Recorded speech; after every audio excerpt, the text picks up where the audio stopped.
Mom threw me out at 16 but welcomed my sister when she got pregnant in college, and now they want me to give my house to her and her jobless BF who tried to break in with a crowbar. I, 28F, have a complicated relationship with my mom and younger sister Rose, 22F. When I was 16, my mom threw me out of the house for having a boyfriend. Not because I was doing drugs or stealing or anything, just because I was dating someone. She found out I was seeing this guy from school and completely lost it. I wound up crashing on a friend's couch while still going to school. I started working at a local diner, saved every penny I could, and eventually put myself through college. It was rough, but I made it work without any help from my family. I worked morning shifts before school and evening shifts after, plus weekends. I barely had time to sleep, but I managed to graduate and even save a little money. Fast forward to now. I have a good job in finance and bought a small vacation home by the lake a couple years ago. It's nothing fancy, but I worked hard for it, and it means a lot to me. It's where I go on weekends to decompress and feel at peace. I saved for years to afford the down payment, worked overtime, and even took on freelance projects on the side. The house needs work, the kitchen is outdated, the deck needs repairs, and the plumbing is temperamental, but it's mine and I love it. My sister Rose has always been the golden child. When she got pregnant during her sophomore year of college, Mom welcomed her back home with open arms. Rose's boyfriend Joel moved in too. He doesn't work, has zero ambition, and is perfectly content living off my mom. He spends most days playing video games and complaining about how hard it is to find a job in this economy. Meanwhile, Rose dropped out of college and has been hanging around the house doing nothing in particular. Mom pays for everything: their food, clothes, phone bills, doctor appointments, everything. I've kept minimal contact with my family over the years. I still send birthday gifts and holiday cards but don't visit often because every conversation with my mom feels like a reminder that I'm less important than Rose. Whenever I do visit, Mom spends the entire time talking about Rose's achievements, however minor, while completely ignoring anything I've accomplished. It's exhausting and demoralizing, so I usually find an excuse to leave early. Last Sunday, I was enjoying my morning coffee at my lake house when my mom called. I knew something was up because she never calls unless she needs something. After some small talk, she dropped the bombshell: Rose and Joel are getting married, and they need my lake house as a wedding gift because they need somewhere to raise the baby. I nearly choked on my coffee when she said this. The audacity was breathtaking. I asked why she was telling me this, and she straight up said she wanted me to give them my house. When I refused, she called me selfish and said family is supposed to help each other. I reminded her that I was kicked out at 16 and had to figure life out on my own. Her response? That was different because you brought it on yourself. I couldn't believe what I was hearing. According to her logic, having a boyfriend at 16 was a crime deserving of homelessness, but getting pregnant in college and mooching off your parents indefinitely was perfectly acceptable. The conversation got heated quickly. Mom accused me of holding a grudge and punishing Rose for something that wasn't her fault. I told her Rose's choices were her own responsibility and I wasn't sacrificing my stability for her mistakes. I pointed out that Rose and Joel were adults who needed to start acting like it instead of expecting handouts. Mom wasn't having it. She insisted that since I was financially stable and Rose wasn't, it was my duty to help her out. Mom hung up on me, but not before saying she expected me to reconsider. I told her I wouldn't. She threatened to tell the rest of the family how selfish I was being. I told her she could tell them whatever she wanted, but my decision was final. The lake house wasn't up for discussion. Over the next few days, Rose and Joel both started messaging me. Rose said I was cruel and dooming her child to poverty. Joel sent this long text about how he'd always admired me and hoped I'd see the bigger picture.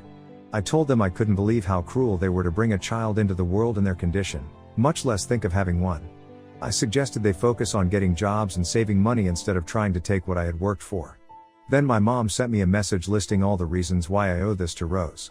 She went on about how I was successful while Rose just needed help getting back on her feet. She said Rose deserved a fresh start and that the baby needed a stable home environment. She even brought up how Rose had always looked up to me, which was news to me, and how this would be a chance for us to repair our relationship. I didn't respond because I knew it would just make things worse. So Reddit, Ida for refusing to give my lake house to my sister and her now ex-boyfriend? Update, I thought the barrage of calls and messages was bad, but what happened next left me speechless. It was so unexpected and shocking that I still can't wrap my head around it. I just got home from work yesterday, looking forward to heading to my lake house for the weekend when I got a notification from my security app about movement on the property. I installed security cameras after a break-in at a neighboring property last year, and I'm now extremely grateful that I did. I checked the live feed and saw Rose and Joel on my porch. Joel was trying to break in with a crowbar while Rose stood lookout. I couldn't believe what I was seeing. Were they seriously trying to break into my house? I called the police. The dispatcher asked for details about the situation, and I explained that family members were attempting to break into my vacation property. She advised me to stay on the line while officers were dispatched to the scene. While waiting for them to arrive, I could hear Rose through the feed telling Joel to hurry before they got caught. Joel snapped back that it was her fault they had to do this because she couldn't convince me to give them the house. When police arrived, Rose and Joel tried to run but were caught before they could get to their car. Rose told the officers it was a misunderstanding and that she thought she had permission to be there. I showed the officers the security footage of Joel clearly trying to break in with a crowbar while Rose kept watch. They arrested Joel for attempted burglary and Rose as an accessory. I gave a statement to the police, providing them with the security footage and explaining the background of the situation. The officers were sympathetic and assured me they would handle it appropriately. Mom called me the next day, furious. She said I overreacted by involving the police and should have laughed it off because they were just kids. I reminded her that Rose was a grown woman about to get married and have a child. I asked how long she was going to keep making excuses for her. Mom accused me of being heartless and said I didn't care about family. I pointed out that Rose and Joel were the ones who escalated things by trying to break into my house.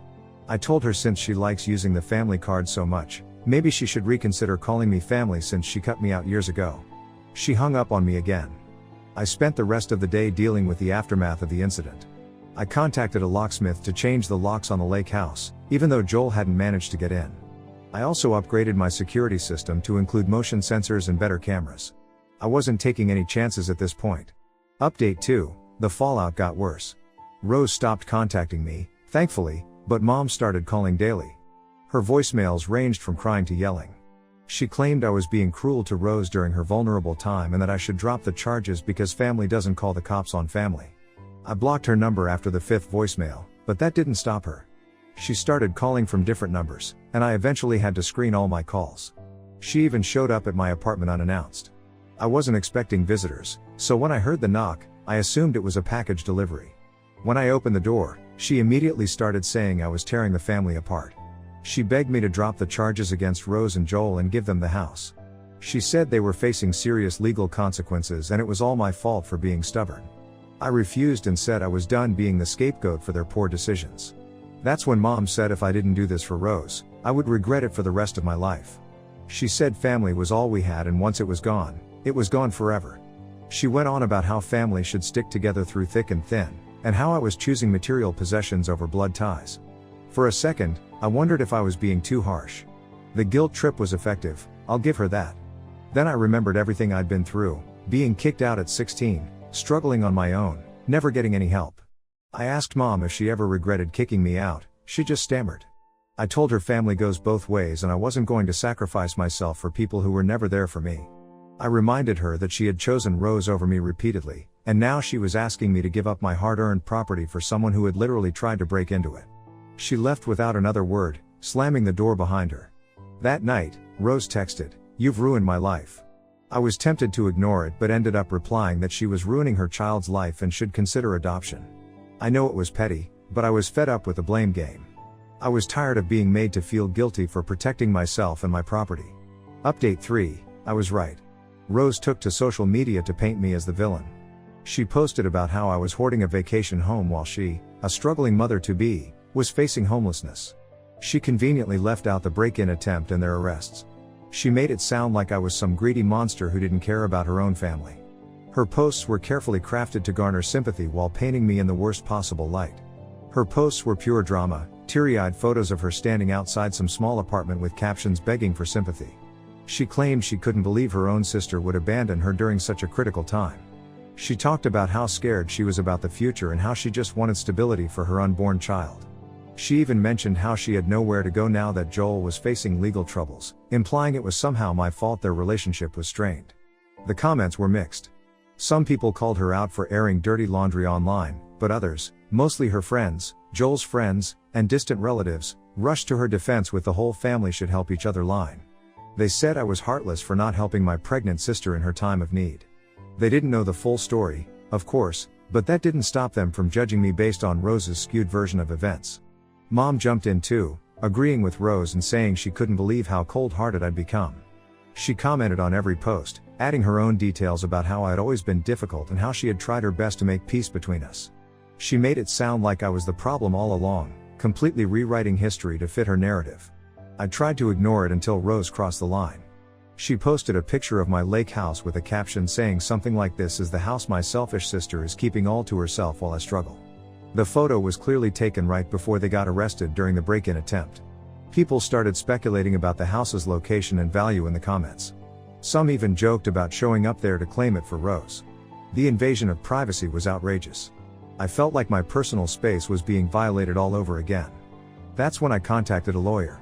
He advised me to file for a restraining order against Rose and Joel, citing the break-in and social media harassment, and to send a cease and desist letter about the posts. He explained that the social media campaign could be considered harassment and defamation, especially since it was inciting others to potentially trespass on my property.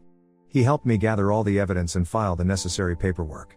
The restraining order was granted quickly given the evidence, but the damage was done. I felt violated. This wasn't just about the house anymore, it was about protecting myself from people with no boundaries. The lawyer assured me that the restraining order would prevent Rose and Joel from coming near me or my property, but warned that it might not stop the social media attacks.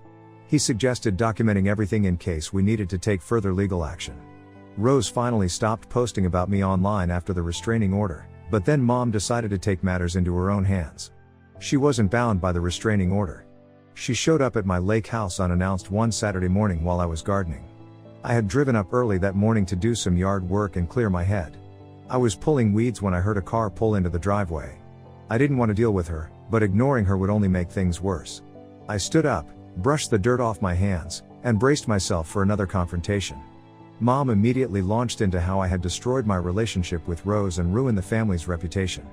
She went on about how families should stick together, how Rose was struggling, and how I had abandoned her when she needed me most. She called me selfish for hoarding my success while Rose was drowning. She said people in town were talking about our family drama and how heartless I was being. She claimed I was making her look like a bad mother because I wouldn't help my sister. I let her talk until she ran out of steam. Then I told her I wouldn't apologize for protecting what was mine. I reminded her about Rose's break-in attempt, their arrests, and the public humiliation campaign. I asked how any of that was supposed to make me want to help them. I pointed out that their actions had consequences, and they couldn't expect me to just forgive and forget something so serious. Mom waved it off like it was nothing. She said Rose was just desperate and didn't know what else to do. She said I should understand because I was once young and reckless too. She claimed that Rose was under a lot of stress with the pregnancy and that Joel had pressured her into the break-in attempt. She was making excuses again, just like she always did for Rose. That was it. I told Mom there's a big difference between making mistakes and refusing to take accountability. I reminded her that when I was Rose's age, I didn't get handouts or sympathy, I got kicked out for having a boyfriend. I had been working and supporting myself for years by the time I was Rose's age, without any help from my family. I was living on my own, paying my own bills, and building my own future. I hadn't expected anyone to give me anything for free. Mom tried to interrupt, but I kept going. I told her I'd spent years building a life for myself without help from anyone, and I wasn't going to let Rose and Joel take that away just because they couldn't get their act together. I had worked too hard for what I had to simply hand it over to someone who hadn't earned it and didn't appreciate it. I had made sacrifices, delayed gratification, and planned carefully to get where I was. Rose and Joel had done none of that, yet they expected to be rewarded anyway. The conversation got heated. Mom accused me of being bitter and holding grudges. She said I was punishing Rose for something that happened years ago and needed to let it go for the family's sake. She claimed I was being petty and vindictive instead of focusing on what was important, family unity and supporting each other. She said I needed to be the bigger person because I was in a position to help and should do so without conditions or expectations. I told her I was simply standing up for myself for the first time, and if she and Rose couldn't handle that, it wasn't my problem. I suggested she either kick Rose out or give up her own house to them since she was such a doting mother. If she truly believed in sacrificing for family, she could start by making sacrifices herself instead of expecting me to bear the burden. I was done being the only one expected to give while everyone else took. Mom left angry, and I didn't hear from her or Rose for a few days. I tried to get back to my routine, but I knew they weren't done yet. Update 4, the social media attack stopped for a while but then started again. Mutual acquaintances started messaging me, some begging me to reconsider, others sending nasty messages. People I hadn't spoken to in years suddenly had opinions about my personal business. Some offered to mediate between me and Rose, while others straight up accused me of being cruel and heartless. I realized staying silent wasn't working. My side of the story wasn't being heard, and Rose's narrative was dominating the conversation. I decided to tell my side of the story. I wrote a post explaining everything: how I was kicked out at 16, how I struggled for years working late nights while finishing high school, and how I eventually built a career that allowed me to buy the lake house. I described the long hours, the sacrifices, and the determination it took to get where I am today. I explained that no one had offered to help me when I was homeless and desperate, yet I had managed to survive and thrive on my own. I then described Rose's situation: getting pregnant in college, dropping out, moving home with her jobless boyfriend, and asking for handouts from everyone while doing nothing to earn trust or respect. I detailed the pattern of entitlement and dependency they had established, with Mom enabling their behavior every step of the way. I pointed out that Rose and Joel had been living rent-free with Mom for years without contributing anything to the household. Finally, I addressed the breaking point: their attempt to break into my house. I included a screenshot of the security footage showing Joel with the crowbar and Rose keeping watch. I made it crystal clear that the lake house was mine, purchased with my money after years of sacrifice. I stated I had no obligation, legal, moral, or otherwise, to hand it over to anyone, especially not to people who treated me like an ATM. I emphasized that their actions were not only entitled but actually criminal, and they were facing legal consequences for their choices, not because of anything I had done. The post gained traction quickly. Comments poured in with support, calling out the entitlement and manipulation I'd experienced. Some shared similar stories about toxic family dynamics, while others offered advice. A few asked why I hadn't gone no contact sooner. Honestly, I didn't have a good answer. Maybe I'd hoped things would improve, or maybe I'd feared the fallout. Maybe I still carried the guilt that had been instilled in me since childhood, the idea that family should come first no matter what. Whatever the reason, I was finally starting to see things clearly. Not everyone was supportive. Some family members suggested I should have kept it private. I told them if they didn't shut up, I'd post their messages next. Part of me felt guilty, but then I remembered how publicly Rose and Mom had campaigned against me. They had chosen to air our dirty laundry first, twisting the facts to serve their narrative. I was simply setting the record straight with the truth. If they didn't like the consequences of their actions being exposed, they shouldn't have acted that way in the first place. Rose reacted immediately, flooding my phone with angry messages about how I'd ruined her reputation and jeopardized her and Joel's future. I wondered what future she was talking about. They had no jobs, no education, no plans beyond living off others. What future was I supposedly ruining? They hadn't been building one to begin with. Their only plan seemed to be taking what I had worked for and calling it theirs. Mom's messages were more pleading than angry. She begged me to take the post down, claiming it would humiliate the family and create irreparable rifts. She said I was airing private matters publicly and making things worse for everyone. She claimed she was only trying to help both her daughters and find a solution that would work for everyone. I told her they brought this on themselves by attacking me while I stayed quiet. I warned her that if they came at me again, I wouldn't hold back. I was done being the family doormat. That evening, a mutual friend called to tell me Rose and Joel were panicking, with Joel threatening to sue me for defamation. I laughed. Everything I wrote was true, and I had evidence. Besides, what money would he sue me with? He couldn't even afford his own place to live, let alone legal fees. The threat was empty, just like everything else about him. It was just another attempt to intimidate me into giving them what they wanted. That night, I felt at peace. I wouldn't be their easy target anymore. For the first time in years, I felt like I was truly standing up for myself. I wasn't going to let them guilt or manipulate me anymore. I wasn't going to sacrifice my needs and boundaries for people who had never shown me the same consideration. It was liberating to finally put my foot down and say enough is enough. Update 5. Last night, my phone rang with Rose's name on the screen. I almost let it go to voicemail but decided to answer, ready for her usual accusations. I had my recorder on, just in case she said something I needed to document for legal purposes. Instead, I heard sobbing, not her usual manipulative tears, but deep, gut-wrenching crying. Before I could ask what was wrong, Rose started wailing that Joel had broken up with her. He'd packed his things and left, blaming her for everything: the backlash from my post, their instability, and the pressure of their upcoming wedding. According to her, he told her she was toxic and he couldn't handle her anymore. He had walked out on her and the baby without a second thought. She kept repeating she didn't know what to do. She was scared and alone and didn't think she could raise a child by herself.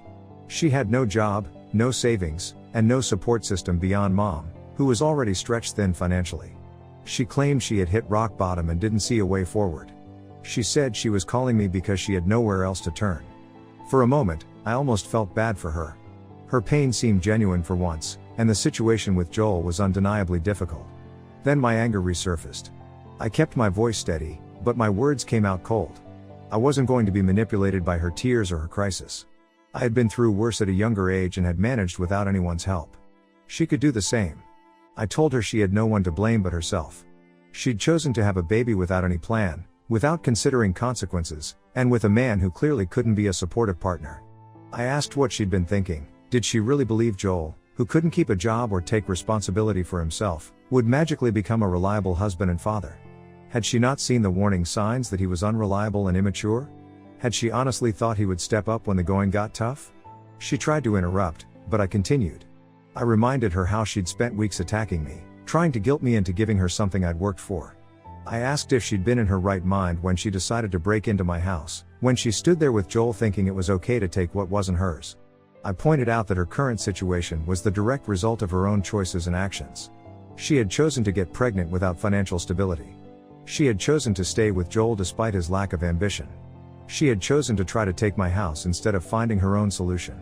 Her sobbing quieted, replaced by stunned silence. But I wasn't finished. I had years of pent-up frustration to release, and now that I had started, I couldn't stop. She needed to hear the harsh truth that everyone else in her life had been sheltering her from. I told her life isn't a fairy tale where others fix your mistakes. I asked how she planned to care for a child when she couldn't care for herself. Did she think mom would solve all her problems? Or was she still deluded enough to think I'd rescue her despite everything? I suggested she needed to start taking responsibility for her own life and stop expecting others to bail her out every time things got tough. I told her she needed to grow up and face reality instead of living in a fantasy world where everything works out without effort or sacrifice. She finally spoke, her voice weak and trembling, saying I was stone cold and didn't understand how hard her life was or how much pressure she was under. She claimed I couldn't possibly understand what she was going through because I didn't have children and had never been in her position. She said I was being heartless in her moment of need and that she had hoped I would show some compassion despite our differences. I laughed. I told her I knew exactly how hard life could be because I'd lived it. I reminded her how I'd been kicked out at 16 with no safety net and no one to call for help. I had been younger than she was now and completely alone, yet I had survived and thrived. The difference between us was that I'd taken responsibility and made something of myself, while she blamed everyone else for her mistakes. I had faced my challenges head on instead of expecting others to fix them for me. The line went quiet again. I didn't wait for a response. I told her it was time to grow up and hung up. I felt no guilt or doubt. Rose had made her choices and now faced the consequences. It wasn't my job to fix her life. She needed to learn to stand on her own 2 feet, just as I had been forced to do years ago. Maybe this would be the wake-up call she needed to finally start taking responsibility for herself and her child. Update 6. Last night, my doorbell rang unexpectedly. I wasn't expecting anyone, and after everything that had happened, I was wary of surprise visitors. Looking through the peephole, I saw Mom standing there looking disheveled. Her hair was a mess, her clothes were wrinkled, and she looked like she hadn't slept in days. I opened the door but didn't invite her in. I crossed my arms and waited. I wasn't going to make this easy for her. Before she could speak, I stopped her. I told her if she was here to lecture me about Rose or beg me to fix her mess, she should save her breath. I wasn't interested in another round of guilt trips or emotional manipulation. I had made my position clear, and it wasn't going to change. She looked shocked, opening and closing her mouth without words. I didn't let her recover. I unleashed everything I'd held back for years. All the hurt, anger, and resentment that had been building since I was 16 came pouring out. It was like a dam had broken, and I couldn't have stopped it even if I wanted to. I told her she'd been the worst mother I could imagine. I asked how she could kick out a 16-year-old for having a boyfriend, throwing me to the wolves without a second thought. I asked how she slept at night knowing she let me fend for myself as a teenager while Rose got chance after chance without consequences. I reminded her how I had struggled to finish high school while working to support myself, how I had gone to bed hungry more times than I could count because I couldn't afford both food and rent. I asked if she had ever once thought about what I was going through or if she had simply wiped me from her mind as soon as I walked out the door. Her hands trembled as she tried to make excuses about being stressed back then. I cut her off. I told her stress didn't justify abandoning one child while coddling another to the point of enabling destructive behavior. I pointed out how she'd spent years bending over backward for Rose, cleaning up her messes, and now had the audacity to expect me to do the same. I reminded her that she had created this situation by teaching Rose that someone would always be there to fix her problems. She had raised Rose to be dependent and entitled, and now she was dealing with the consequences of her parenting choices. She flinched as my voice rose. I told her I wouldn't be the family's punching bag anymore, and if she thought she could guilt me into it, she was delusional. I was done being the scapegoat, the villain, the one who was expected to sacrifice everything while getting nothing in return. I had built my life without their help, and I wasn't going to let them tear it down now. She finally spoke, weakly saying I was being unfair, that she'd made mistakes but was only trying to keep the family together.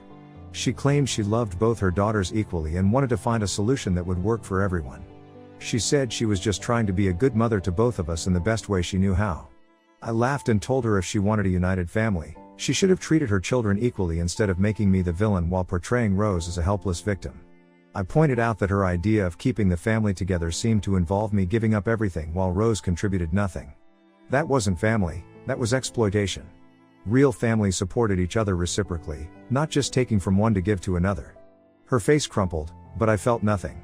I told her this was her mess to deal with, not mine, and if she ever showed up at my door with this nonsense again, I'd report her for harassment. I suggested she focus on helping Rose develop some independence and self-reliance instead of looking for someone else to take care of her.